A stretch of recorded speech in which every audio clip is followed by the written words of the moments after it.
All right, you guys, so question 6-15 is all about special triangles, and there are some more questions about special triangles. So let's just quickly go through these. Let's look at A here is a 45, 45, 90 triangle. If we know that, I'm going to use the highlighter here. If we know that one side is X, if we know one side is X, but both of those other angles, they're both 45, then we know that both of these sides are exactly the same. So if one side is X, then the other side is also X, right? And what I'm using, remember we have two different rules for the 45, 45, 90. We have this one and we have this one. And you can you can use either of them, but you're trying to pick the easiest one to use. So we know both of the sides are X there. And that means I'm going to use this black and purple rule. That means that this side, the hypotenuse, is actually X and then root 2, right? If one side's X, the other side's X, and the hypotenuse is X root 2. Okay, let's look at B. B is a 30, 60, 90 triangle. So we're going to use the rule that we have for the 30, 60, 90 triangle down here. Okay, and it gives us the shortest side. And I know that Y is the shortest side because it is across from the smallest angle. 30 is the smallest angle in this triangle.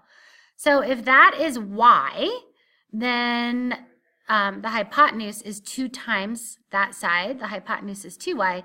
And then the middle leg, the Goldilocks leg, is Y times root 3. Okay, C down here, we have a 90-degree angle, but we don't know any of the other angles. So in order to solve for the hypotenuse, I'm going to go ahead and have to use the Pythagorean theorem, right? So I know that 4x squared plus, and I shouldn't have done that, it's the whole 4x being squared, and then plus 3x being squared, right, is equal to the hypotenuse squared. So if I just want to know what the hypotenuse is, I'm going to try to get h by itself. So let's go through here. 4x squared is going to be 16x squared. Oh, look what I did here. This should have been on the inside there, you guys. 3x squared is going to be 9. 3x squared is going to be 9x squared. Okay, still equal to h squared. Now, since they both are x squared, I can combine those like terms. So 16 plus 9 is 25x squared. Now, at this point, I can take the square root of both sides. So the square root of this and the square root of this. And what I have left over is, I'll do this over here so I don't get under the other ones here. H, now I have just h, is equal to, the square root of 25 is 5, and the square root of x is x. Okay, so in C, if one leg is 4x and one leg is 3x, by Pythagorean theorem, I know that the hypotenuse is 5x. Okay, now let's take a look at D. Oh, this is the same thing. We're going to do the exact same thing, the Pythagorean theorem, because I don't know what either of the angles are, and the legs are not the same, so I can't do anything there. But what I do know is I'm going to take 5x squared, which is going to give me 25x squared. And I'm going to add 12x squared, which is going to be 144x squared, is equal to my hypotenuse squared. Then I'm going to combine my like terms. So 4 and 5 is 9, 4 and 2 is 6. So 169x squared equals h squared. And we take the square root of both sides to get rid of the squared. And we have h is equal to, my hypotenuse is equal to, I know the square root of 169 is 13, and the square root of x squared is x. So in this case, my hypotenuse is 13x. Okay. And then E, if I have one angle that's 60, one angle that's 30, and my hypotenuse, so my hypotenuse I know is equal to 2 times the shortest side. So if my hypotenuse is equal to, if x is equal to 2 times my shortest side, let's call that, I don't know, shortest side, then half of x is going to be here. So 1/2 times x is going to be that shortest side. Or you could just write this as x over 2, okay? And then the middle side is 1/2 times root 3, because it's a 30, 60, 90 triangle, or you could write that as root 3 over 2, okay? Both of those are valid answers.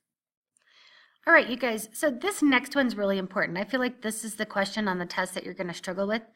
So I want to make sure you understand this. We are using our right triangle patterns to calculate area and perimeter of different types of polygons. So if we look at this first one, the first thing you should notice are all the markings. Those slashes, those markings through, let me get my highlighter, mean each of those sides are the same length. So everything here is 6, okay? Each side is 6. So what that means is it's going to make it really easy to find the perimeter, right? We just add 6 together, 1, 2, 3, 4, 5 times. So the perimeter here, the perimeter is equal to 6 plus 6 plus 6, 3, 4, 5, or we multiply 6 times 5. Our perimeter is 30 units. I don't know. Oh, it says inches there. Sorry. Let's do that. Inches. All right. Then the area. Well, the area, I want to do two things. I'll just find the area of the rectangle, and I'll find the area of the triangle, and I'll add them together. So the area of the rectangle is pretty easy. That's just going to be 6 times 6, right? Length times width. So the area of the rectangle is going to be 36 inches squared.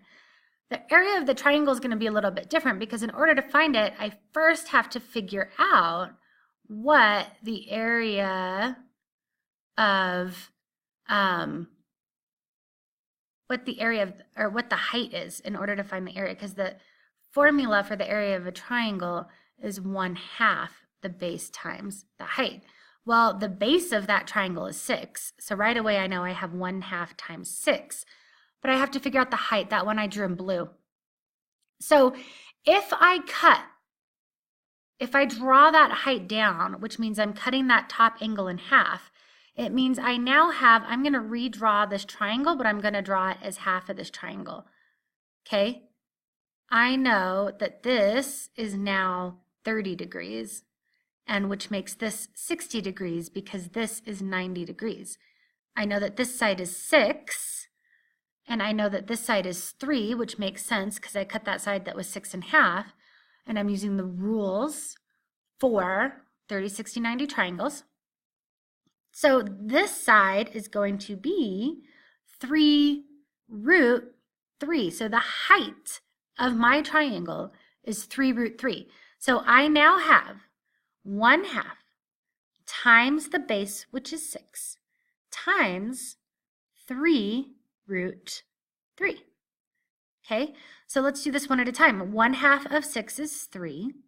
Okay, now I have 3 times 3 root 3, and that just ends up being 9 root 9. So the area of the rectangle is 36 inches square, and the area of the triangle is 9 root 9 inches squared. Okay, so you can do two things at this point. You can we have to add them together, but since I have 9 times root 9, I cannot add that to 36. I could literally write that as the area of this figure, of this polygon, is equal to 36 plus 9 root 9. That's a perfectly fine answer. Or we could actually find the decimals for those. Let me pull up the calculator. And we're going to put in 9 root 9 into the calculator. Let's see. Okay. So I will type in 9 times root 9. And that's 27. Oh, duh, you guys, root 9 is just 3. Why didn't you guys do that? Anyway, so 27 plus 36, definitely do this. I don't know why, I wasn't paying attention. 53. So this turns out to be just 53 inches squared. Okay, I'm going to stop here because I'm running out of time on this video, and then I will start up with B for the next video.